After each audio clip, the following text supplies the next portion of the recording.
Welcome to Ganesh study centre. Ganesh study సెంటర్ని ఇప్పటివరకు ఎవరైతే సబ్స్క్రైబ్ చేసుకోలేదో సబ్స్క్రైబ్ చేసుకోండి, అలాగే బెల్ ఐకాన్ మీద క్లిక్ చేసుకోండి. మనం ఈరోజు ఆర్ఎస్ అగర్వాల్ న్యూ ఎడిషన్లో మెన్సురేషన్ 2D అనే టాపిక్ అనేది డిస్కస్ చేయబోతున్నామండి.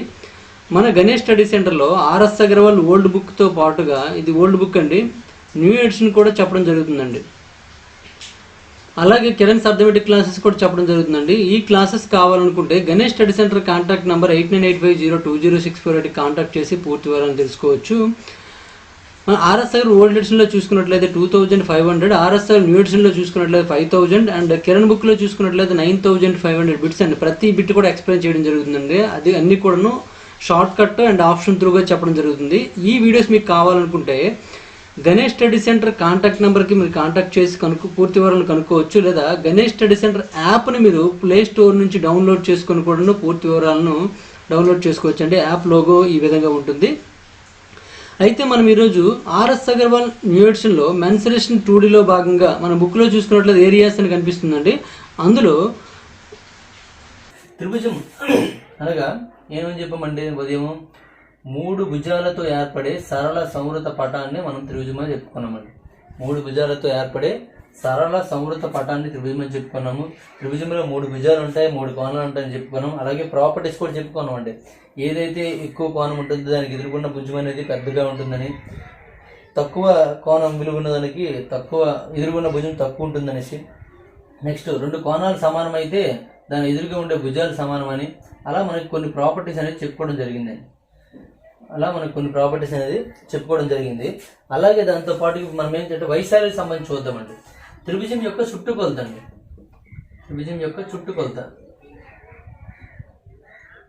చుట్టుకొలత P = త్రిభుజం యొక్క యాంగిల్ ఏకి ఎదుర్కొన్నది B అయితే, యాంగిల్ Bకి ఎదుర్కొన్నది B అయితే, యాంగిల్ Cకి ఎదుర్కొన్నది స్మాల్ c అయినట్లయితే, అన్ని స్మాల్ అయినట్లయితే త్రిభుజం యొక్క చుట్టుకొలత ఏమవుతుందంటే A+B+C అవుతుందండి. A+B+C అవుతుందండి. ఇది త్రిభుజం యొక్క చుట్టుకొలత అండి. త్రిభుజం యొక్క వైశాల్యం ఫార్ములా ఏమవుతుందంటే ½ BH అండి. ½ BH ఇలా రాసుకుంటాం. ½ ఇంటూ బేస్ ఇంటూ హైట్ అండి. ½ ఇంటూ బేస్ ఇంటూ హైట్, ఇది ఫార్ములా అండి. అయితే బేస్ అంటే ఇది బేస్ అండి, అంటే భూమిలో ఉంది. హైట్ ఇది హైట్ అండి. ఇది హెచ్ అయితే ఇది ఇక్కడ మనము ఏ అని పెట్టుకున్నాం, కానీ ఇది బేస్ అనమాట. ½ BH అంటే బి అంటే ఈబీ అనుకోకదండి. ½ బేస్ ఇంటూ హైట్ అండి. ఇది మనకి త్రిభుజం యొక్క మెయిన్ కాన్సెప్ట్ అండి. అయితే త్రిభుజంకి చాలా ఫార్ములాస్ ఉన్నాయండి, అంటే వైశాల్యం ఫార్ములాస్. త్రిభుజం చూసుకున్నట్లయితే మనం ఏంటంటే ఇది ఒక స్కేలస్ ట్రయాంగిల్ అయినట్లయితే ఈ విధంగా ఉంటుందండి. మళ్ళీ అందులో మనకి ఈక్విలేటరల్ ట్రయాంగిల్ అంటే సమబాహు త్రిభుజం అన్నట్టు ఉంది, సమద్విబాహు త్రిభుజం ఉంది, విషమబాహు త్రిభుజం ఉందండి. ఇలా 3 త్రిభుజాలు ఉన్నాయి. మళ్ళీ తర్వాత లంబకోణ సమద్విబాహు త్రిభుజం. అంటే ఈ 5 కూడా మనం తెలుసుకోవాలి. ఒక్కొక్క దానికి ఒక్కొక్కటి ఉంటుంది. కానీ అన్నింటికి బేస్ ఏంటంటే ఈ ఒక్క ఫార్ములా అండి. ఈ ఒక్క ఫార్ములా ఆ బేస్ BH అండి. అలాగే ఇంకెన్ని ఫార్ములాస్ ఉన్నాయి ఒకసారి ఇక్కడ చూసేద్దాం. తర్వాత మనం మీకు సమబాహు సమద్విబాహు దానికి వెళ్దామండి. త్రిభుజం యొక్క చుట్టుకొలత అంటే అన్నింటిలో A+B+C అవుతుందండి. వైశాల్యం ½ BH అవుతుందండి. విషమబాహు త్రిభుజం యొక్క ఒకసారి ఇవి కూడా తెలుసుకుని అలాగే లాస్ట్లో చెప్దాం. కాకపోతే అన్ని ఒకేసారి ముందు కష్టమని చెప్తే బాగోదు కాబట్టి ముందు సమబాహు త్రిభుజం తీసుకుందాం. సమబాహు త్రిభుజం ఈక్విలేటరల్ ట్రయాంగిల్ అండి. సమబాహు త్రిభుజం యొక్క చుట్టుకొలత చూసుకున్నట్లయితే ఏమవుతుందంటే అన్ని ఏలే కాబట్టి, అంటే అన్ని ఒకే కొలతను కలిగి ఉంటాయి కాబట్టి 3A అవుతుందండి. అంటే అన్ని భుజాలు సమానం, సమబాహు త్రిభుజం అన్ని భుజాలు సమానం కాబట్టి A = B = C అవుతుంది. కానీ A+A ఏమవుతుందంటే 3A అవుతుంది చుట్టుకొలత. వైశాల్యం ఏమవుతుందంటే త్రిభుజం యొక్క వైశాల్యము ఇదండి సమబాహు త్రిభుజం అండి. ABC అనేది ఒక సమబాహు త్రిభుజము. దీని యొక్క లెంత్ A, దీని యొక్క లెంత్ A, అన్ని ఏలైనట్లయితే సమబాహు త్రిభుజం యొక్క ఉన్నతి అనేది, అంటే ఇక్కడ ఉన్నతిగా లంబం గీసినట్లయితే ఆ లంబము దీని 2 సమాన భాగాలుగా విభజిస్తుందండి. అంటే A/2 A/2 అవుతుంది. సమాన భాగాలుగా విభజిస్తుందండి. విభజించినప్పుడు ఇది హైట్ అండి, H.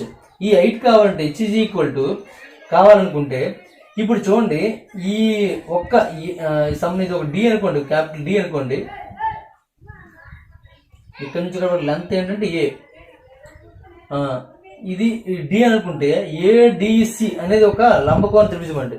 ఏడిసి అనే లంబకోణ త్రిభుజము పైథాగరస్ రూల్ అప్లై చేసినట్లయితే భుజము స్క్వేర్ ప్లస్ భుజము స్క్వేర్ ఈజ్ ఈక్వల్ టు కర్ణము స్క్వేర్ అండి. అంటే H square plus a/2 whole square is equal to A square అండి. అదే కదండి, భుజము స్క్వేర్ ప్లస్ భుజము స్క్వేర్ ఈజ్ ఈక్వల్ టు కర్ణము స్క్వేర్ అనే ఫార్ములా ప్రకారం చేసినట్లయితే మనకి హెచ్ స్క్వేర్ మాత్రమే కావాలనుకుంటే ఏ స్క్వేర్ అలా ఉంచండి. దీన్ని స్క్వేర్ చేస్తే అంటే అటు పంపిస్తే మైనస్ అవుతుంది, ఏకి స్క్వేర్ అవుతుంది, బై 2కి కూడా స్క్వేర్ అవుతుంది అంటే బై 4 అవుతుంది. ఇప్పుడు చూడండి, H square is equal to ఇది ఈ 4th ఎల్సిఎం చేసినట్లయితే 4a square minus A square by 4 అవుతుందండి. దీన్నే మనం 3a స్క్వేర్ బై 4 అని చెప్పొచ్చు. ఓన్లీ మీకు హెచ్చే కావాలనుకుంటే ఏమవుతుందండి, √3a బై 4 అవుతుంది. అంటే ఈ రూట్ ఇక్కడ అప్లై చేస్తామండి. వచ్చే కావాలనుకుంటే √3a స్క్వేర్ కాబట్టి మొత్తానికి రూట్ అప్లై చేస్తామండి. చేస్తే ఏమొస్తుందండి, √3 అంటే 3కి రూట్ ఉండదు. ఏ స్క్వేర్ రూట్ ఏంటండి ఏ అండి, 4కి రూట్ ఏంటండి 2 అండి. 4కి రూట్ ఏంటండి 2 అంటే హెచ్ ఈజ్ ఈక్వల్ టు ఏమవుతుందండి, √3a బై 2 అవుతుందండి. మనకి ఫార్ములా ప్రకారం A is equal to half B into H కదండి, హాఫ్ bh 1/2 ఇంటూ బి ఎంత అండి. ఇక్కడ బి చూసుకో, బేస్ ఇక్కడ నుంచి ఇక్కడ డిస్టెన్స్ ఎంత ఏ కాబట్టి బి బదులుగా ఏ తీసుకోండి. నెక్స్ట్ హెచ్ ఎంత వచ్చిందండి, √3a బై 2 వచ్చిందండి. ఇప్పుడు చూడండి, అన్ని గుణించినట్లయితే ఈ √3 ముందుకు వచ్చేస్తుంది బై 2 ఇంటూ 2 ఎంత అండి 4 అండి, a ఇంటూ ఏ స్క్వేర్ అండి. అంటే A is equal to formula ఏంటండి, √3/4 ఇంటూ ఏ స్క్వేర్ అండి. A is equal to √3/4 into A square, ఇది ఫార్ములా అండి. అంటే సమబాహు త్రిభుజం యొక్క చుట్టుకొలత 3a, వైశాల్యము √3/4 ఇంటూ ఏ స్క్వేర్ అండి. వైశాల్యం ఎక్కడ ఉంది. నెక్స్ట్ అలాగే హెచ్ ఈజ్ ఈక్వల్ టు కూడా గుర్తుంచుకోవాలండి. హెచ్ ఈజ్ ఈక్వల్ టు ఏమొచ్చిందండి, √3/2a వచ్చిందండి. ఈ 3 ఫార్ములాస్ కూడాను సమబాహు త్రిభుజం యొక్క అండి. సమబాహు త్రిభుజం యొక్క వైశాల్యానికి సూత్రాన్ని, వైశాల్యము చుట్టుకొలత సూత్రాన్ని 3 గుర్తుంచుకోవాలి. అయితే మీకు ఎవరికైనా కావాలనుకుంటే ఇది ఎలా వచ్చిందని రాసుకోవచ్చు అండి, ఎలా వచ్చిందని రాసుకోవచ్చు. ఇప్పుడు సమద్విబాహు చూద్దామండి.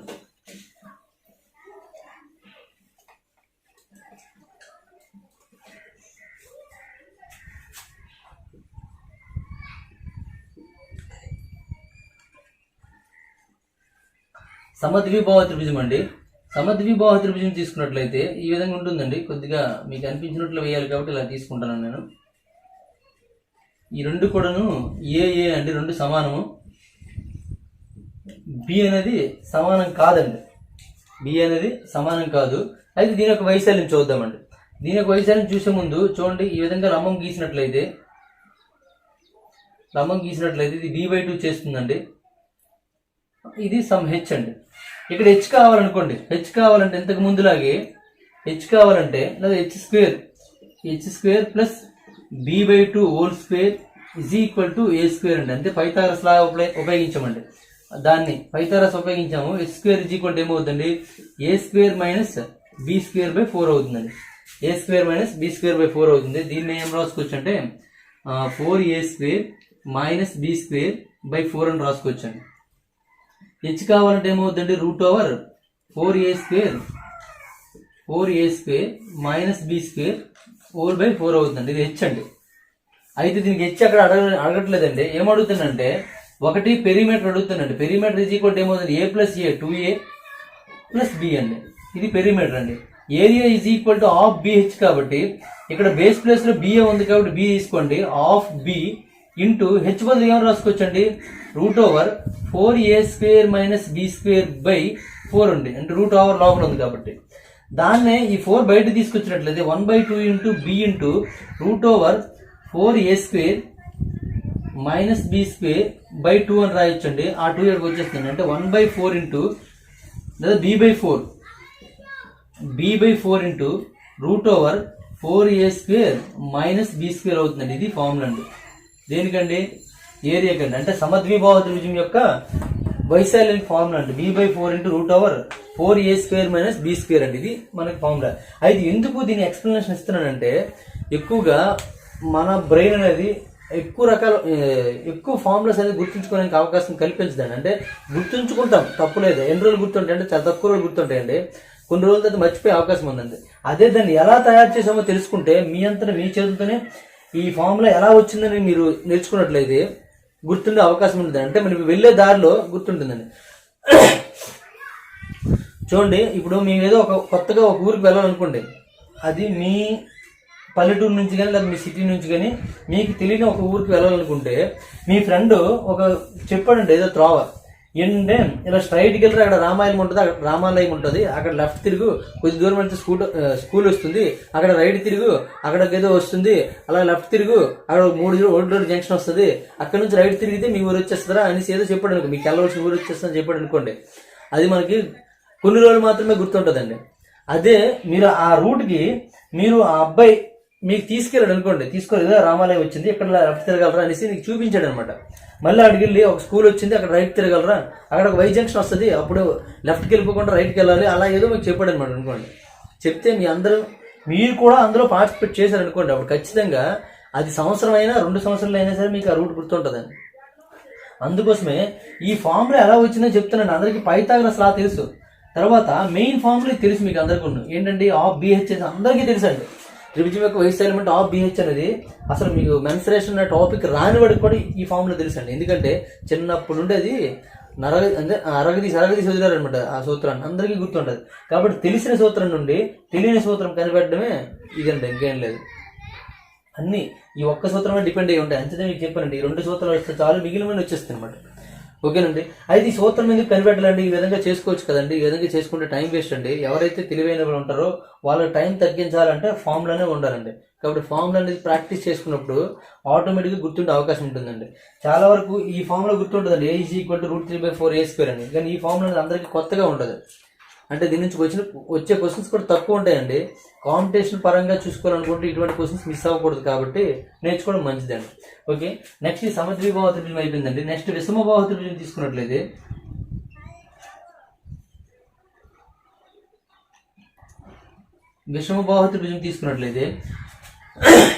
విషమబాహు త్రిభుజంలో పెరిమీటర్ P = A, ఎందుకంటే అన్ని భుజాలు వేరువేరు ఉంటాయి కాబట్టి A+B+C ఇలాగే ఉంటుంది.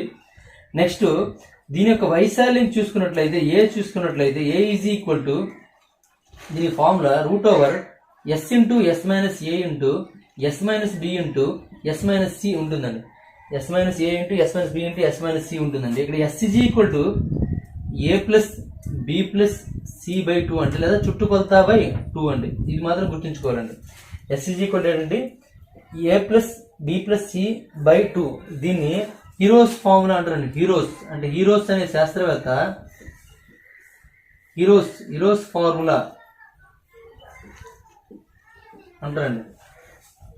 బాగా గుర్తుంచుకోవాలండి. హీరోస్ ఫార్ములా డైరెక్ట్గా అడగచ్చు, లేదంటే వేరువేరు కొలతలు ABC అని 3 వేరువేరు కొలతలు ఇచ్చినప్పుడు త్రిభుజ వైశాల్యం కనుక్కోవాలంటే ఈ ఒక్క సూత్రం ద్వారానే అవుతుందండి. ఇంకా వేరే సూత్రాల ద్వారా అయ్యే అవకాశం లేదు, ఈ ఒక్క సూత్రం ద్వారానే అయ్యే అవకాశం ఉంది. కాబట్టి ఖచ్చితంగా ఈ ఫార్ములా గుర్తుంచుకోవాలండి. ఈ 2 ఫార్ములా చూసుంటారు, ఈ ఫార్ములా చూడకపోయి ఉంటారు, కానీ ఖచ్చితంగా ఈ ఫార్ములా కూడా నేర్చుకోవాలి. ఆ ఫార్ములా ఎలా వచ్చిందని చెప్పామండి. మరి ఈ ఫార్ములా ఎలా వచ్చిందో చెప్పండి అంటే, ఈ ఫార్ములా ఇంటర్మీడియట్లో ఉంటుందండి. ఎలా వచ్చిందో తెలుసుకోవడం కోసం అంటే ఈ ఫార్ములా అంతా కూడాను ఎలా ఉంటుందంటే సైను కాసు థీటాల్లో మనకు తెలియజేస్తుందండి. అదంతా కూడా చాలా కష్టం అనిపిస్తుంది. దీన్ని ఎక్స్ప్లెయిన్ చేయడం కూడా చేసినా సరే కొంతమందికి అర్థం కాదు కూడా. ఇంటర్మీడియట్లో మ్యాథ్స్ గ్రూప్ తీసి మ్యాథ్స్లో మీరు IITకి కానీ లేకపోతే JEEకి కానీ అలాంటి ఏమైనా ఎగ్జామ్స్ MSETకి కానీ ప్రిపేర్ అయిన వాళ్ళకి మాత్రమే ఈ ఫార్ములా ఎలా వచ్చిందని చెప్తే అర్థమవుతుందండి. ఎందుకంటే దీని ఒక్కదాని గురించి ఎక్స్ప్లెయిన్ చేస్తే మీకు అర్థమయ్యేటట్టుగా చెప్పగలము. చెప్పామనుకోండి మినిమం 1 అవర్ పట్టేస్తుందండి. ఎందుకంటే దీని బేసిక్స్ అన్నీ చెప్పుకుంటూ రావాలి ఎవరికి. కాబట్టి ఇది కష్టం అండి. అయితే ఇవేనా త్రిభుజం యొక్క వైశాల్యం సూత్రాలు ఉన్నాయంటే ఇంకా త్రిభుజం యొక్క సూత్రాలు ఉన్నాయండి. అవేంటో చూద్దాం. ఒకసారి అన్ని ఒకసారి రాసుకుంటే మీకు బాగుంటుంది. నెక్స్ట్ లంబకోణ సమద్విబాహు త్రిభుజం లంబకోణ త్రిభుజం తీసుకుందామండి. లంబకోణ త్రిభుజం తీసుకున్నట్లయితే లంబకోణ త్రిభుజంలో ఈ విధంగా ఒక లంబకోణ త్రిభుజం తీసుకున్నామండి. ABC అని తీసుకుంటే దీని యొక్క లెంత్ ఇలా తీసుకుందామండి. A ఇది B ఇది C అనుకుందామండి. లేకపోతే పేర్లు మార్చారు కాబట్టి మీకు అలవాటులాగా ఉంటే ఓకే, ఎలాగైతే ఓకే. నాకు C అలవాటు కాబట్టి C చేస్తున్నాను. లేకపోతే Aకి ఎదురు A పెట్టుకుందాం, Bకి ఎదురు B పెట్టుకుందాం, Cకి ఎదురు C పెట్టుకుందాం. ఓకేనా? డయాగ్రామ్ బాగా గుర్తుంచుకోవాలండి. డయాగ్రామ్ బాగా గుర్తుంచుకోండి. లేదా ఏబిసి అందరికి ఏబిసి ఎరగాలి బట్టు ఓకేనండి. ఓకే, ఇది లంబకోణ త్రిభుజం అండి. లంబకోణ త్రిభుజంలో మనకి ఏదైనా formula A is equal to half B H కదండి ఏరియా ఫార్ములా. ఇక్కడ బేస్లో ఏముందండి, ఏ ఉందండి. అంటే A is equal to 1/2 into base plus A ఉందండి. హైట్ చూసుకుంటే ఇదండి సి అండి. అంటే 1/2 ఏసీ అవుతుంది. అంటే దీనికి సపరేట్గా గుర్తుంచుకోవాల్సిన అవసరం లేదు. అంటే లంబకోణానికి ఆనుకుని ఉన్న భుజాలు అంటే ఆసన్న భుజాల లబ్ధమే, లంబకోణం యొక్క ఆసన్న భుజాల లబ్ధంలో సగమే దాని యొక్క ఏరియా అవుతుంది. ఇది దీని ఫార్ములా అండి. నెక్స్ట్ లంబకోణ సమద్విబాహు త్రిభుజం అండి. లంబకోణ సమద్విబాహు త్రిభుజం అంటే ఈ త్రిభుజం అంటే ఏంటనేసి మనం ఆల్రెడీ ముందు లైవ్ లో చెప్పడం జరిగింది కాబట్టి చూసుకోండి. త్రిభుజం అయినట్లయితే దీనికి ఏమవుతుందండి, ఈ రెండు సమానం అండి. అంటే ఇది ఏ అయితే ఇది ఏ అవుతుందండి. అప్పుడు ఏమవుతుందండి, ఏ ఈజ్ ఈక్వల్ టు 1/2 ఇంటూ ఏ అంటే ఏమవుతుందండి 1/2 ఏ స్క్వేర్. దాన్ని ఏమని రాయొచ్చండి, a²/2 అని రాయొచ్చండి. a²/2 ఇది దానికి సంబంధించిన ఫార్ములా అండి. మరి ఇంకా ఇదేనా అంటే కొన్ని సందర్భంలో మనకి ఎలా ఇస్తుంటాడంటే చెరిపెద్ద రాద్దాం ఒకసారి ఫార్ములాస్ అని ఒకసారి ఉన్నట్టుంటాయి. కొన్ని సందర్భంలో ఏమేస్తారంటే త్రిభుజం ఇస్తూ త్రిభుజం యొక్క ఇన్ సర్కిల్ సర్కిల్ అనే 2 సర్కిల్ ఉంటాయండి. ఆల్రెడీ మనం అది కూడా మనం లైవ్ లో డిస్కస్ చేయడం జరిగింది. ఇన్ సర్కిల్ అంటే అంతర్వృత్త కేంద్రము, సర్కిల్ అంటే పరివృత్త కేంద్రం అండి.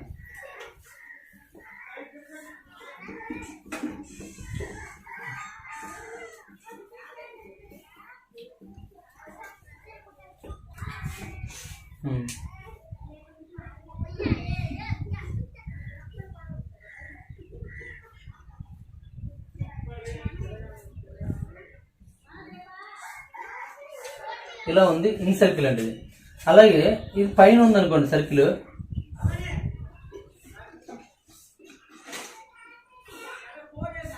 ఇలా మనకి సర్కిల్ ఉన్నట్లయితే ఇన్ సర్కిల్ రేడియస్ ని స్మాల్ ఆర్ అని, ఈ ఎక్స్ సర్కిల్ రేడియస్ ఇది ఉంటుందండి క్యాపిటల్ ఆర్ అని చెప్పుకుంటామండి. అంటే రెండు ఇక్కడ కేంద్రాలు రెండు ఒకే దగ్గర ఉండాలని రూల్ ఏం లేదండి, అది గుర్తుంచుకోండి. ఎందుకంటే మనం అక్కడ చెప్పామండి, అది అధిక కోణంకి అయితే బయట ఉంటుందని, అల్ప కోణంకి అయితే లోపల ఉంటుందని, లంబకోణంకి అయితే కర్ణం మీద ఉంటుందని చెప్పుకున్నాం. కాబట్టి రెండు ఒక దగ్గర ఉండాలని రూల్ ఏమీ లేదు. నేను ఒకే డయాగ్రామ్ లో రెండు వేసాను కాబట్టి అలా పెట్టాను. ఇది బయట ఉన్న సర్కిల్ రేడియస్ క్యాపిటల్ ఆర్ అండి, లోపల ఉన్న సర్కిల్ రేడియస్ స్మాల్ ఆర్ అండి. అలా స్మాల్ ఆర్ ఇచ్చినప్పుడు కూడాను మనకి వైశాల్యం సూత్రాలు ఉంటాయండి. ఆ వైశాల్య సూత్రాలు చూడండి, దీనికి ఇంపార్టెంట్ అండి. ఇవి కూడాను దీని నుండి ఉపయోగించుకుంటూ కొన్ని మనం కనుక్కోవచ్చు కూడాను. అవేంటంటే delta is equal to ABC/4R అండి. Delta is equal to ABC/4R. ఏ అంటే ABC అనేది త్రిభుజం యొక్క భుజాల యొక్క కొలతలు అండి. త్రిభుజం యొక్క భుజాల కొలతలు బై 4R. ఇది ఒక ఫార్ములా అండి. ఇంకొక ఫార్ములా స్మాల్ ఆర్ ఉపయోగించుకున్నట్లయితే delta is equal to RS అండి. R into S. ఇక్కడ S ఈజ్ ఈక్వల్ మీకు తెలిసింది ఏంటండి, A+B+C/2. ఇది ఈ రెండు ఫార్ములాస్ అనేది చాలా చాలా ఇంపార్టెంట్ అండి. ఆల్రెడీ లైవ్ లో కూడా మనం డిస్కస్ చేయడం జరిగింది. అలాగే ఇప్పుడు ఈ తీసుకున్న ట్రయాంగిల్ అనేది సమబాహు త్రిభుజం అయింది అనుకోండి. సమబాహు త్రిభుజం అయినట్లయితే ఇప్పుడు డెల్టా ఈజ్ ఈక్వల్ ఏమవుతుందండి, డెల్టా ఈజ్ ఈక్వల్ అన్ని ఏలు సమానం కాబట్టి A³ అవుతుందండి. A ఇంటూ ఏ కాబట్టి A³/4R అవుతుందండి. A³/4R. సమబాహు త్రిభుజం యొక్క వైశాల్యం మనం చెప్పామండి ఏంటండి, √3/4A² అని చెప్పామండి. √3/4A² అని చెప్పాము. ఈజ్ ఈక్వల్ టు A³/4R అని చెప్పామండి. ఈ A² కి ఈ క్యూబ్ క్యాన్సిల్ అయిపోయిందండి. ఈ 4 క్యాన్సిల్ అయిపోయిందండి. R is equal to A/√3 అండి. R is equal to A/√3 అంతే కదండి. ఈ √3 వెళ్ళిపోయిందండి, ఈ R తీసుకొచ్చామండి. R is equal to A/√3 అండి. అంటే సమబాహు త్రిభుజం యొక్క సర్కిమ్ రేడియస్ ఈజ్ ఈక్వల్ టు ఆ భుజము /√3 అండి. చాలా చాలా ఇంపార్టెంట్ అని చూసుకోండి, చాలా చాలా ఇంపార్టెంట్ అండి. R ఈజ్ ఈక్వల్ టు ఏంటంటే A/√3 అండి. A/√3. అదే సమబాహు త్రిభుజం యొక్క ఇన్ సర్కిల్ రేడియస్ కావాలనుకోండి, డెల్టా ఈజ్ ఈక్వల్ ఫార్ములా ఏంటండి, RS అండి. డెల్టా ఈజ్ ఈక్వల్ ఫార్ములా ఎంతండి, RS అండి. అంటే R ఈజ్ ఈక్వల్ ఏమని చెప్పొచ్చు అంటే డెల్టా/S అని చెప్పొచ్చు అండి. డెల్టా/S. ఇక్కడ డెల్టా అంటే మనకు ఆల్రెడీ తెలుసు అండి, సమబాహు త్రిభుజం యొక్క వైశాల్యము √3/4A² అండి. బై ఇక్కడ S తీసుకున్నట్లయితే S is equal to A+ B plus C by 2 అన్నాం కదండి. అన్ని భుజాలు సమానం కాబట్టి 3a/2 వస్తుందండి. 3a/2 అంటే ఆర్ ఈజ్ ఈక్వల్ ఏమవుతుందండి, √3/4a² అవుతుంది ఇంటూ 2/3a అవుతుందండి. ఈ ఏ ఈ స్క్వేర్ క్యాన్సిల్ అయిపోయిందండి. నెక్స్ట్ 2తో 2 1 2 2 అండి. √3తో క్యాన్సిల్ చేసినట్లయితే లేదా √3/3 అయిపోతుంది. ఓకే, √3తో క్యాన్సిల్ చేసిన తర్వాత ఈ √3 వస్తుందండి. ఎందుకంటే ఈ 3ని √3 × √3 అని రాయొచ్చు. ఒక √3 క్యాన్సిల్ అయిపోయి మనకు √3 మిగులుతుందండి. ఇప్పుడు ఏం మిగిలింది చూడండి, R is equal to A మిగిలిందండి బై 2√3 అండి. a/2√3 అండి. ఓకేనండి, బాగా గుర్తుంచుకోండి. సమబాహు త్రిభుజం యొక్క ఎక్స్ సర్కిల్ రేడియస్ అంటే ఇది చూడండి, circle circle radius R is equal to a/√3 అండి.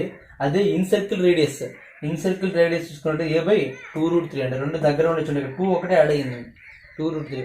ఇది చాలా చాలా ఇంపార్టెంట్ రెండు కూడా. ఓకేనండి, ఇవి దీనికి సంబంధించి. అలాగే మనకి త్రిభుజంలో వైశాల్యానికి సంబంధించి ఏమన్నంటే సైన్ రూల్స్ కూడా ఉంటాయండి. Sine rules delta is equal to BC sine A అని, is equal to CA sine B అని, is equal to AB sine C అని, స్మాల్ పెట్టాలి, ఏబి సైన్ సి అని. ఇలా మనకి delta is equal to formula ఇది ఒకటి ఉంటుందండి సైన్ రూల్. ఇంకొక సైన్ రూల్ ఉంటుందండి, sine A by small A is equal to sine B by small B is equal to sine C by small C. ఇది కూడా ఒక సైన్ రూల్ ఉంటుందండి. అలాగే కొసైన్ రూల్ అటు ఉంటుందండి.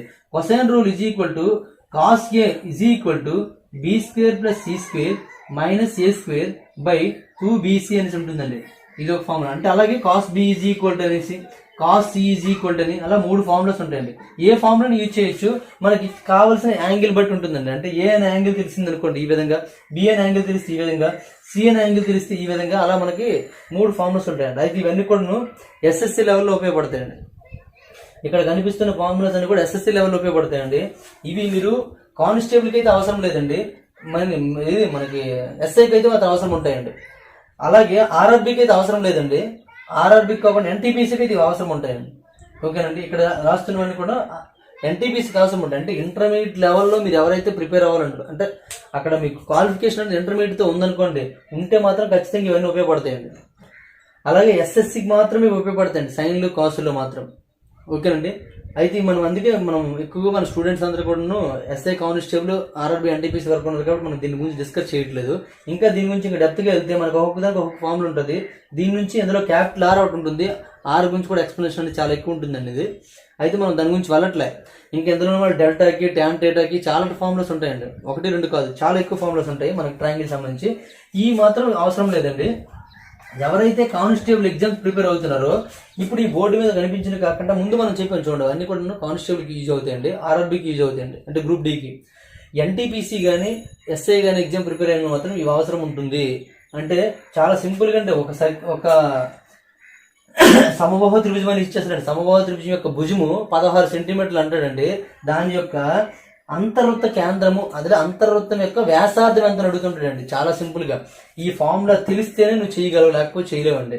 ఆ ఫార్ములా తెలియాలంటే ఇది తెలియాలండి, ఆర్ఎస్ అని, delta is equal to RS అని తెలియాలి. మరి ఎస్ అంటే ఏంటి తెలియాలి, ఆర్ అంటే ఏంటి తెలియాలి, డెల్టా అంటే ఏంటి తెలియాలి. ఓకేనండి, అవన్నీ బాగా గుర్తుంచుకోండి. కానిస్టేబుల్కి అయితే అవసరం లేదు, గ్రూప్ డీకి అయితే అవసరం లేదు, ఎన్టీపీసీకి అలాగే ఎస్ఐ ఎగ్జామ్ మాత్రం ఈ ఫార్ములాస్ అవసరం ఉంటాయండి. ఇంతకు ముందు చెప్పిన అన్ని ఎగ్జామ్స్కి అవసరం అవుతాయండి. ఇది మనకి ట్రయాంగిల్ సంబంధించిన ఫార్ములాస్ అండి. ఒకసారి అన్ని గుర్తించుకోండి ఫార్ములాస్. ట్రయాంగిల్ సంబంధించిన ఫార్ములాస్ చూసుకున్నట్లయితే ట్రయాంగిల్ యొక్క perimeter P is equal to A + B + C అండి. అదే దీనికి /2 అని పెట్టినట్లయితే మరి ఏమవుతుంది, ఎస్ అయిపోతుందండి. ఇదే A + B + Cకి /2 పెట్టినట్లయితే ఏమవుతుందండి, ఎస్ అవుతుంది. అంటే పెరిమీటర్లో సగం అండి, చుట్టుకొలతలో సగమే ఎస్ అవుతుంది. Area A is equal to formula ఏంటంటే ½ BH అండి, ½ బేస్ ఇంటూ హైట్. అదే సమబాహు త్రిభుజం అయింది అనుకోండి, దానికి ఫార్ములా ఏంటంటే √3/4a² అండి. ఎత్తు H is equal to formula ఏంటంటే √3/2a అండి. ఎత్తు H is equal to √3/2a అండి. అదే సమద్విబాహు త్రిభుజం అయితే దీనికి formula a is equal to b/4 into √4a² - b² అండి. 4a² - b² అనే ఫార్ములా యూజ్ చేసామండి. అలాగే విషమబాహు త్రిభుజం అయినట్లయితే ఫార్ములా ఏంటంటే S into S minus A into S minus B into S minus C అండి. దీన్ని ఎవరి ఫార్ములా అన్నామండి? హీరోస్ ఫార్ములా అన్నామండి. Hero's formula. ఇక్కడ ఎస్ ఈజ్ ఈక్వల్ టు ఏం చెప్పమండి? A plus B plus C by 2 అని చెప్పామండి. అలాగే delta is equal to ABC by 4r అనే ఒక ఫార్ములా చెప్పాము. Delta is equal to small RS అనే ఫార్ములా చెప్పామండి. ఇవన్నీ కూడా త్రిభుజం యొక్క వైశాల్య సూత్రం అండి. దీని నుంచి మనకు వచ్చిన సూత్రమే capital R is equal to ఎప్పుడు సమబాహు త్రిభుజమైనప్పుడు అండి. ఈ రెండు కూడా సమబాహు త్రిభుజమైనప్పుడు capital R is equal to a/√3 అండి. సమబాహు త్రిభుజమైనప్పుడు small R is equal to a/2√3 అండి. అలాగే లంబకోణ త్రిభుజము, సమద్విబాహు త్రిభుజము అన్నిటికీ ఫార్ములాస్ ఉంటాయండి. లంబకోణ సమద్విబాహు త్రిభుజం అనేసి అలా ఉంటాయి. లంబకోణ సమద్విబాహు త్రిభుజమైనట్లయితే ఇక్కడ are is equal to d/2 అండి. కర్ణము బై 2 అవుతుందండి. d/2 అంటే కర్ణం ఎంత ఉంటుంది? ఎందుకంటే కర్ణం యొక్క మధ్య బిందువే ఏమవుతుందండి? దాని యొక్క వ్యాసార్థం, కర్ణం యొక్క మధ్య బిందువే దాని యొక్క కేంద్రం అవుతా అని చెప్పామండి. అంటే ఇది సర్కిల్ అంటే పరివృత్తం యొక్క కేంద్రం ఎక్కడ ఉంటుందండి? లంబకోణ త్రిభుజమైనట్లయితే దీని అంటే ఇలా పరివృత్తం గీసినట్లయితే దాని కేంద్రం ఎక్కడ ఉంటుందంటే కర్ణం యొక్క మధ్య బిందువు ఉంటుందండి. కర్ణం డి అనుకున్నట్లయితే d/2 అవుతుందండి. ఈ రేడియస్ కావాలంటే ఏమవుతుందండి? d/2 అండి. ఓకేనండి. కాబట్టి d/2 ఉండాలి. అలాగే మనకి దీనికి కూడా అలాంటి ఫార్ములాస్ అని ఉంటాయండి. అయితే మనకి ఏది యూస్ఫుల్గా ఉంటే అది మనం నేర్చుకుంటే సరిపోతుందండి. ఇది ఆల్రెడీ మనం ముందు డిస్కస్ చేయడం, దీనికి సంబంధించిన డేటా అంతా కూడాను మనం లైవ్లో డిస్కస్ చేయడం జరిగింది. ఇక్కడ ఒకసారి చూడండి. సమబాహు త్రిభుజం మాత్రం ఇంపార్టెంట్ అండి, చూసుకోండి. లంబకోణ త్రిభుజంలో ఇది ఒక్కటి ఇంపార్టెంట్ అండి, r ఈజ్ ఈక్వల్ d/2. ఎందుకంటే ఈ పరివృత్తం అనేది దాని యొక్క కేంద్రం అనేది కర్ణం యొక్క మధ్య బిందువు అవుతుంది. కాబట్టి కర్ణాన్ని 2 సమాన భాగాలు చేసినట్లయితే అదే రేడియస్ అవుతుంది. కాబట్టి r is equal to d/2 అండి. ఇది ఫార్ములాస్ అండి. అయితే ప్రతి ఒక్కరు కూడా మీరు చెప్పిన జనరల్ నోట్స్ అనేది పక్కాగా నోట్స్ నీట్గా ప్రిపేర్ చేసుకొని నీట్గా మనం నీట్గా ఎప్పటికప్పుడే మీరే ఎక్స్ప్లెయిన్ చేసుకొని రిపీటెడ్గా రాస్తూ ఉండండి. చదువుకొని పోకుండా మీ అంతటి మీరే రాస్తూ ఉండండి. నేను ఏ విధంగా అయితే నోట్స్ చెప్తున్నానో ఆ విధంగా రఫ్గా రాస్తూ ఉన్నట్లయితే మినిమం 3 times 4 times రాస్తే మీకు బాగా గుర్తుంటుందండి. లేకపోతే మీకు గుర్తుండే అవకాశం అనేది తక్కువ. ఎందుకంటే కొత్త ఫార్ములా మ్యాథ్స్ స్టూడెంట్ అయితే మాత్రం కొంతవరకు గుర్తుంటుందండి. వాడు కూడా చాలా వరకు ఇక్కడ చెప్పిన ఫార్ములాస్ అన్ని కూడా మర్చిపోయి ఉంటారు. కావాలంటే ఒకసారి చెక్ చేసుకోండి. కాబట్టి ఇబ్బంది ఉండకూడదు. జామెట్రీలో మంచి మీకు కాన్సెప్ట్ ఇది ఉండాలి. నెక్స్ట్ మెన్సురేషన్లో మంచి మార్క్స్ రావాలంటే మాత్రం ఖచ్చితంగా ఈ ఫార్ములాస్ అని నేర్చుకోవాలండి. మనం మిగిలిన అర్థమెటిక్లో ఉండే ప్రతి ప్రాబ్లం కూడా ఫార్ములా లేకుండా చేసామండి. కానీ ఇక్కడ కూడా ఫార్ములా లేకుండా చేయలేము. ఎప్పుడు చేయగలమండి? మినిమం బేసిక్ నాలెడ్జ్ ఉంటే ఫార్ములా లేకుండా చేయగలమండి. అంటే ఇప్పుడు ఇన్ని ఫార్ములా చెప్పాను కదా, అన్ని ఫార్ములా దేని మీద డిపెండ్ అయ్యాయి? BH అనే ఫార్ములా మీద డిపెండ్ అయ్యానండి. ఆ ఫార్ములా వచ్చి మీకు ట్రయాంగిల్ అంటే ఏంటి, ట్రయాంగిల్ యొక్క ప్రాపర్టీస్ అన్నీ మీకు తెలిసినట్లయితే సింపుల్గా ఈ ఫార్ములాస్తో సంబంధం లేదంటే చేసుకోగలరండి. ఓకేనండి. అది నాకు కూడా మ్యాక్సిమం ఈ ఫార్ములాస్ ఇప్పుడు చెప్పిన ఫార్ములాస్ ఏమి గుర్తుండవండి. ఏమంటే మొత్తం ప్రతిదీ కూడా మనం ఇక్కడ మీకు నిరూపించాను చూడండి. ఆ నిరూపించిన దాన్ని బట్టి మనకి ఒక ఐడియా వస్తుందండి. ఎక్కువ చెప్పి కాబట్టి గుర్తుండే కాబట్టి, లేదంటే మాకు గుర్తుండే అవకాశం ఉండదండి. ఎవరికైనా సరే ఫార్ములాస్ మర్చిపోయే అవకాశం ఉంది. కాబట్టి ఖచ్చితంగా ఆ ఫార్ములా ఎలా వచ్చిందని తెలుసుకోవాలి. అది కూడా మీరు రిపీటెడ్గా రాస్తూ ఉండాలండి. రాస్తూ ఉంటేనే మనం చేయగలమండి. ఓకే. అయితే మన RSR బుక్ సంబంధించి క్వశ్చన్స్ నెక్స్ట్ క్వశ్చన్ చూద్దామండి. ఏ క్వశ్చన్స్ మన ట్రయాంగిల్ సంబంధించి సాల్వ్ చేయాలి అవన్నీ చూద్దాం. మనం ఇప్పటివరకు 153 చేసామండి. 153 కూడా మనకి స్క్వేర్కి రెక్టాంగిల్కి సంబంధించిన క్వశ్చన్స్, 154 నుంచి త్రిభుజానికి సంబంధించిన క్వశ్చన్స్ అండి. మనం ఇప్పుడు త్రిభుజం కాన్సెప్ట్ గురించి తెలియజేసాం కాబట్టి త్రిభుజం కాన్సెప్ట్ సంబంధించిన క్వశ్చన్స్ ఇక్కడ మనం చేద్దాం. ఓకేనండి. 154 చూడండి. Question number 154. The base of a triangle is 15 centimeters and height is 12 centimeters. The height of another triangle of double the area having the base 20 centimeters is అని ఇచ్చారండి. ఒక త్రిభుజం యొక్క భూమి 15 సెంటీమీటర్లు మరియు ఎత్తు 12 సెంటీమీటర్లు అండి. ఆ త్రిభుజానికి రెట్టింపు వైశాల్యం గల మరొక త్రిభుజం యొక్క ఎత్తు 20 సెంటీమీటర్లు అయినా ఆ త్రిభుజం యొక్క ఎత్తు ఎంత నడుతుంది అంటే రెండో త్రిభుజం యొక్క ఎత్తు కావాలండి. త్రిభుజం యొక్క వైశాల్యం చూడండి. ఇక్కడ రెట్టింపు వైశాల్యం కావాలి కాబట్టి త్రిభుజం యొక్క వైశాల్యము మీకు వెంటనే ఫార్ములా ఇప్పుడే చెప్పుకోవడం జరిగిందండి. త్రిభుజం యొక్క వైశాల్యం A is equal to half base into height అని. Half base into height. దాని ప్రకారం మనం చూసుకున్నట్లయితే ఏమవుద్దండి, 1/2 ఇంటూ బేస్ B. ఇక్కడ ఎంత బేస్ B ఎంత అండి? ఇక్కడ 15 సెంటీమీటర్స్ అండి. 15 సెంటీమీటర్స్ ఇంటూ హైట్ ఎంత అండి? 12 సెంటీమీటర్స్ అండి. ఈజ్ ఈక్వల్ టు దీనికి రెట్టింపు వైశాల్యం ఎవరికండి? దీనికి. ఈ త్రిభుజానికి రెట్టింపు వైశాల్యం అన్నాడు కాబట్టి ఏం చేయాలండి? ఇంటూ 2 చేయాల్సి ఉంటుందండి. అప్పుడు మళ్ళీ 1/2 ఇంటూ మరొక త్రిభుజం యొక్క ఎత్తు ఎంత అండి, ఇక్కడ బేస్ ఇవ్వలే, బి ఇవ్వలే, కానీ ఎత్తు ఎంత ఇచ్చాడండి, 20 సెంటీమీటర్లను ఇచ్చాడండి. అయినట్లయితే ఆ త్రిభుజం యొక్క ఇక్కడ బేస్ ఇచ్చాడు, ఎత్తు అని రాసాము, ఇక్కడ త్రిభుజం యొక్క భూమి అనమాట ఇది. ఈ బీజీ కొట్టి 20 ఇచ్చాడు, ఎత్తు కనుక్కోవాల్సి ఉందండి మనం. 20 ఎత్తు ఎంత అండి కావాలి, హెచ్ కావాలి. ఇప్పుడు చూడండి, ఈ 2 క్యాన్సిల్ అయిపోయిందండి. 15తో 15 × 12 చేయాలి, లేదా ఉంచేయండి, ప్రాబ్లం ఏం లేదు. 15 × 12, ఈ 1/2 కాస్ట్ ఇటు వచ్చింది అనుకోండి, ఇంటూ 2 అవుతుందండి. 1/2 కాస్ట్ వస్తే ఇంటూ 2 అవుతుంది. ఈజ్ ఈక్వల్ టు 20 × హెచ్ అండి. 5తో చూసుకున్నట్టయితే 5 3s అండి, 5తో చూసుకున్నట్టయితే 5 4s అండి, 4తో చూసుకుంటే 4 1s 4 3s అండి, 3 3s 9, 9 2s ఎంత అండి 18 అండి. అంటే 18 is equal to H, therefore H is equal to ఏమవుతుందండి 18 అవుతుంది. అంటే D option is correct answer అండి. ఈ విధంగా చేసుకోండి. ఒక్క విషయం అండి, ఇది మీకు అర్థమైపోతే చాలు అనమాట, ఇంకేం లేదు. ఫార్ములా తెలిసి మొదటి త్రిభుజ వైశాల్యానికి రెట్టింపు అన్నాడు కాబట్టి ఇంటూ 2 చేసి రెండవ త్రిభుజ వైశాల్యానికి సమానం చేసేస్తే మనకి హెచ్ వాల్యూ వచ్చేస్తుందండి. ఈ ఒక్క విషయం తెలిస్తే ఇక్కడ నుండి మీకు చేయడం వచ్చు, సింప్లిఫికేషన్. ఓకేనండి. కాబట్టి ఫార్ములాస్ గుర్తుండి ఈ ఒక్క ఈక్వేషన్ వేయగలిగితే చాలండి. ఏ సమ్కైనా సరే ఆ ఒక్క లైన్ అనమాట, ఆ ఈక్వేషన్ మీరు వేయగలిగితే మీకు ఆటోమేటిక్గా ఆన్సర్ వచ్చేస్తుంది. ఆ ఈక్వేషన్ వేసినప్పుడు మాత్రం కేర్ఫుల్గా చూసుకోండి. ప్రతి పాయింట్ ఇచ్చిన పాయింట్ ప్రతి పాయింట్ని కూడా ఇక్కడ అప్లై చేసామో చూసుకోవాలి. నెక్స్ట్ వన్ చూడండి, క్వశ్చన్ నెంబర్ 155 అండి. The area of right angle triangle is 40 times it's base, what is it's height అని ఇచ్చాడండి. ఒక లంబకోణ త్రిభుజం యొక్క వైశాల్యము దాని భూమికి 40 రెట్లు అండి. దాని భూమి బి అని తీసుకున్నట్లయితే దాని వైశాల్యం బి ఈజ్ ఈక్వల్ టు ఏంటంటే 40b అని అర్థం అనమాట, 40 రెట్లు అని. అయితే దాని ఎత్తి ఎంత అని అడుగుతున్నాడు అండి. మనకి త్రిభుజ వైశాల్యం మనకు ఫార్ములా తెలుసు అండి, ఏంటంటే హాఫ్ BH అని తెలుసు మనకి. దాని ప్రకారం మనం చూసుకున్నట్లయితే 1/2 × BB అనండి, హెచ్ మనకు తెలియదండి, ఈజ్ ఈక్వల్ టు ఏంటంటే 40bకి సమానం అండి. ఈ BB క్యాన్సిల్ అయిపోయిందండి. ఈ 1/2 ఉంది కదండి, 2 అటు పంపించండి. Therefore H is equal to ఏమవుతుందండి 40 × 2 అవుతుంది, ఎందుకంటే బైలో ఉంది కాబట్టి ఇక్కడ. Therefore H is equal to ఏమవుతుంది 42 × 80 కాబట్టి 80 సెంటీమీటర్స్ ఈజ్ కరెక్ట్ ఆన్సర్ అండి. అంటే మనకి B option is correct answer అనమాట. ఓకేనా? ఈ విధంగా మనం ఆన్సర్ చేసుకోవచ్చండి.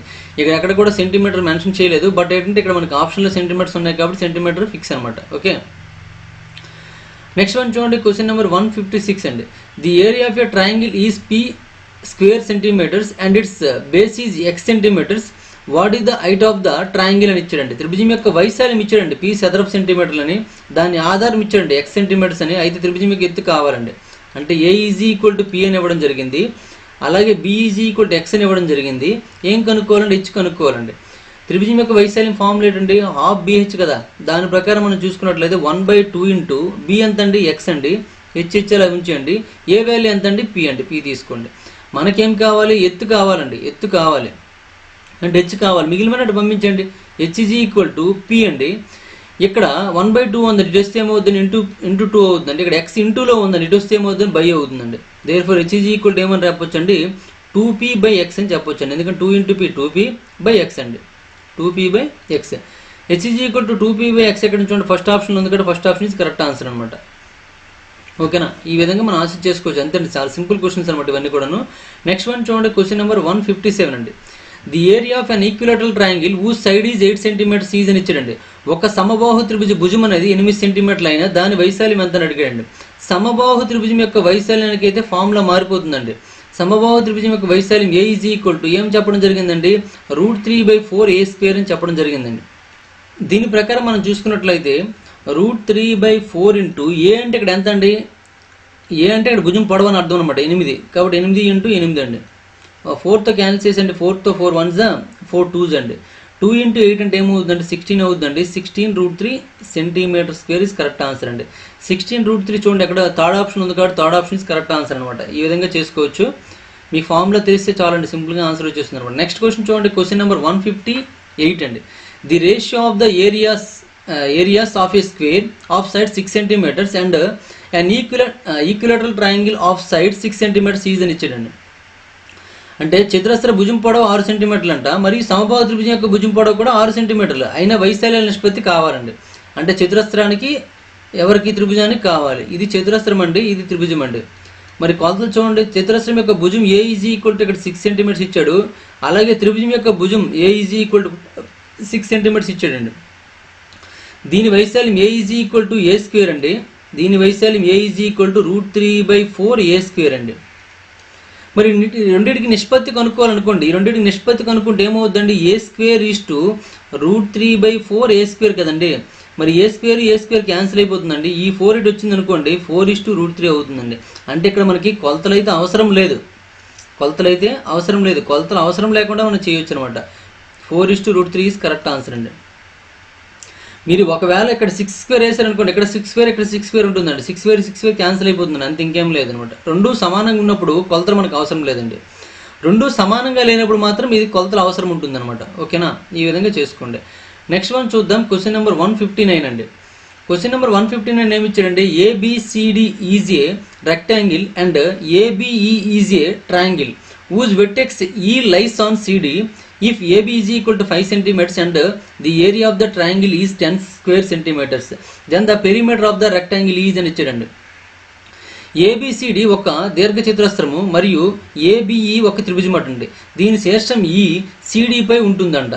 AB is equal to 5 centimeters మరియు త్రిభుజ వైశాల్యం 10 చదరపు సెంటీమీటర్లు ఉంటే అప్పుడు దీర్ఘచతురస్రం యొక్క చుట్టుకొలత ఎంత అని అడిగాడండి. ఏమీ లేదండి, క్వశ్చన్ మీరు అబ్జర్వ్ చేసుకున్నట్లయితే ఏమన్నానంటే, ఒక దీర్ఘచతురస్రం అనేది ఇలా ఉందండి. మీ డయాగ్రామ్ వేసుకుంటే ఇంకా క్లారిటీగా అర్థమైపోతుంది అనమాట. ఇది ఒక దీర్ఘచతురస్రం, ABCD దీర్ఘచతురస్రం అండి. ABCD ఒక దీర్ఘచతురస్రం అండి. అందులో ABE ఒక త్రిభుజం అంట. దీని శీర్షం E అనేది CD పైన ఉందండి. ఈ CD పైన E అనే శీర్షం ఉందండి. ఇప్పుడు ఇది త్రిభుజం అనమాట. చూడండి, ఇంక మార్చి గీస్తే మీకు ఆటోమేటిక్గా అర్థమైపోతుంది.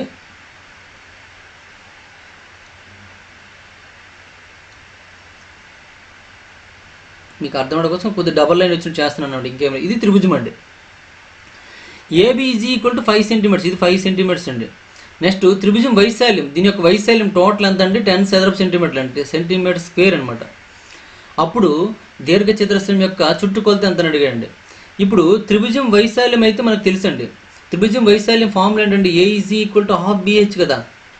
½ BH ఈజ్ ఈక్వల్ టు ఎంత అండి, 10 సెంటీమీటర్స్ అండి. ½ ఇంటూ B ఎంత అండి, 5 అండి, into H is equal to 10 అండి. ఇప్పుడు H ఈజ్ ఈక్వల్ టు కావాలంటే 10 ఇంటూ ఈ 2 కాస్త బైలో ఉంది, ఇటు వస్తే ఇంటూ అవుతుందండి. ఈ 5 కాస్త ఇంటూలో ఉంది, ఇటు వస్తే ఏమవుతుందండి, బై అవుతుందండి. 5 1s 5 4s sorry 5 1s 5 2s అండి, సారీ 2 2s ఏమవుతుందండి, 4 అవుతుందండి. అంటే H ఈజ్ ఈక్వల్ టు ఏమవుతుందండి, 4 సెంటీమీటర్స్ అవుతుందండి. ఇక్కడ H అంటే ఇక్కడ ఏంటండి, ఇదే కదా H. ఇక్కడ చూడండి, H గీస్తాను నేను, ఇదే కదా H. ఇది మనకి H అండి. మరి ఇది H అయితే ఇది కూడా ఏమవుతుందండి, H అవుతుందండి. మరి H ఈజ్ ఈక్వల్ ఎంత వచ్చిందండి, 4 వచ్చిందండి. మనకేం కావాలి, అప్పుడు దీర్ఘచతురస్రం యొక్క చుట్టుకొలత కావాలండి. దీర్ఘచతురస్రం మనం చూసుకున్నట్లయితే ఇక్కడ మనకు పొడవు అయితే ఏదవుతుందండి, ఇది పొడవు అవుతుందండి, AB పొడవు అవుతుందండి. పొడవు AB is equal to 5 centimetres లెక్కలో ఇవ్వడం జరిగిందండి. B ఈజ్ ఈక్వల్ టు ఏమవుతుందండి, BC is equal to H is equal to 4 centimetres అండి. అంటే L తెలుసు, B తెలుసు అండి. మరి perimeter P is equal to ఏంటంటే 2 ఇంటూ L ప్లస్ B కదా. పెరిమీటర్ అంటే చుట్టుకొలత. దేర్ఫోర్ 2 ఇంటూ 5 ప్లస్ 4 అండి. 5 ప్లస్ 4 అంటే 9, 9 2s ఏమవుతుందంటే 18 అవుతుందండి. అంటే 18 సెంటీమీటర్స్ ఈజ్ కరెక్ట్ ఆన్సర్ అండి. B option is correct answer అన్నమాట. ఈ విధంగా మనం ఆన్సర్ చేయొచ్చండి. నెక్స్ట్ వన్ చూడండి, question number 160. The area of a triangle is equal to the area of square whose each side is 60 meters. The height of the triangle is 90 meters. The base of the triangle will be అని ఇచ్చాడండి. త్రిభుజం యొక్క వైశాల్యం ఒక చతురస్ర వైశాల్యానికి సమానం అండి. చతురస్ర భుజం పొడవు 60 మీటర్లు అయితే త్రిభుజం ఎత్తు 90 మీటర్లు అయినా త్రిభుజం యొక్క భూమి పొడవు అని అడిగాడండి. ఓకేనండి, త్రిభుజం యొక్క వైశాల్యము ఒక చతురస్ర వైశాల్యానికి సమానం అండి. త్రిభుజం యొక్క వైశాల్యం ఏంటండి, చతురస్ర వైశాల్యానికి సమానం. చతురస్ర భుజం పొడవు 60 ఇచ్చాడండి, త్రిభుజం ఎత్తి ఇచ్చాడండి. అంటే ఇక్కడ మనకి ఏమి ఇచ్చాడు రాసుకోండి. ఇది చతురస్రం అండి, ఇది త్రిభుజం అండి. చతురస్రం యొక్క భుజం పొడవు A is equal to 60 metres అని ఇచ్చాడండి, 60 మీటర్స్. త్రిభుజం యొక్క ఎత్తు ఇచ్చాడండి, H ఈజ్ ఈక్వల్ టు 19 ఇచ్చాడండి. అయితే త్రిభుజం యొక్క భూమి కావాలి, B ఈజ్ ఈక్వల్ టు కావాలి. ఈ రెండింటి యొక్క వైశాల్యాలు సమానం అండి. దీని యొక్క వైశాల్యం A ఈజ్ ఈక్వల్ టు ఏమవుతుందండి, స్మాల్ a స్క్వేర్ కాబట్టి అంటే 60 స్క్వేర్ అవుతుందండి. 60 స్క్వేర్ మీన్స్ 3600 అవుతుందండి. దీని యొక్క వైశాల్యం కూడా ఇదే కాబట్టి A is equal to formula ఏంటండి, 1/2 ఇంటూ BH కదా. కాబట్టి 1/2 ఇంటూ BH. B వాల్యూ మనకు తెలియదండి, H వాల్యూ తెలుసు. ఎంత అంటే 90 ఈజ్ ఈక్వల్ టు ఎంత అండి, 3600 అవుతుందండి. ఇప్పుడు మనకి B వాల్యూ కావాలి. B ఈజ్ ఈక్వల్ టు ఏమవుతుందండి, 3600 ఇంటూ ఈ 90 కాస్త ఏమవుతుందంటే బైలోకి వచ్చేస్తుందండి, ఎందుకంటే ఇక్కడ ఇంటూలో ఉంది కూడా ఇక్కడ బైలోకి వస్తుంది. ఈ 2 అనేది బైలో ఉంది కూడా ఇటు వస్తే ఏమవుతుంది, ఇంటూలోకి వస్తుంది. 0 0 క్యాన్సిల్ అయిపోతుందండి. 9తో 9 1 9 4 అంటే 40 అవుతుందండి. Therefore B is equal to 40 × 2 అంటే ఏమవుతుందండి, 80 సెంటీమీటర్స్ అవుతుందండి. B is equal to 80 centimetres అవుతుంది. 80 సెంటీమీటర్స్ ఈజ్ కరెక్ట్ ఆన్సర్. ఈ విధంగా మనం ఆన్సర్ చేసుకోవచ్చండి. ఓకేనండి, ఇవి త్రిభుజం సంబంధించిన క్వశ్చన్స్ అండి. ఇలా మనకి త్రిభుజం సంబంధించిన క్వశ్చన్స్ చాలా ఉన్నాయి. అయితే ఇప్పటివరకు మనం 160 క్వశ్చన్స్ కంప్లీట్ చేసాము మెన్సురేషన్ 2Dలో. రిమైనింగ్ క్వశ్చన్స్ అని నెక్స్ట్ వీడియోలో చూద్దాం. ప్రతి వీడియోలో కూడా 10 క్వశ్చన్స్ వస్తాయండి. మీకు క్వశ్చన్ నెంబర్ వైజ్ కావాలనుకున్నా సరే, ఎన్నో క్వశ్చన్ కావాలంటే ఆ వీడియో చూసుకుంటే సరిపోతుందండి. ఇప్పుడు వీడియో నెంబర్ 16 అండి ఇది, కాబట్టి ఇక్కడ వరకు ఎంతవరకు ఉంటాయంటే 160 వరకు ఉంటాయండి. నెక్స్ట్ వీడియో 17 అండి, అంటే 170 వరకు ఉంటాయండి. 161 నుండి 170 వరకు ఉంటాయి అనమాట. అలా మీరు కౌంట్ చేసుకుంటూ చూసుకోండి. ఓకేనండి, అలా మనకు ప్లాన్ చేయాలనే ఉద్దేశంతో ప్రతి 10 క్వశ్చన్లు అన్నీ చేయడం జరిగింది. కానీ ముందు వీడియోలో మాత్రం ఒక 3 క్వశ్చన్స్ ఎక్స్ట్రా ఎందుకు చెప్పమంటే, మెన్సురేషన్ 2Dలో ఓన్లీ రెక్టాంగిల్ స్క్వేర్ ఒక దగ్గర ఉంటే బాగుంటుందనేసి ఆ 3 క్వశ్చన్స్ అని అక్కడ చెప్పడం జరిగింది. ఏం ప్రాబ్లం లేదండి.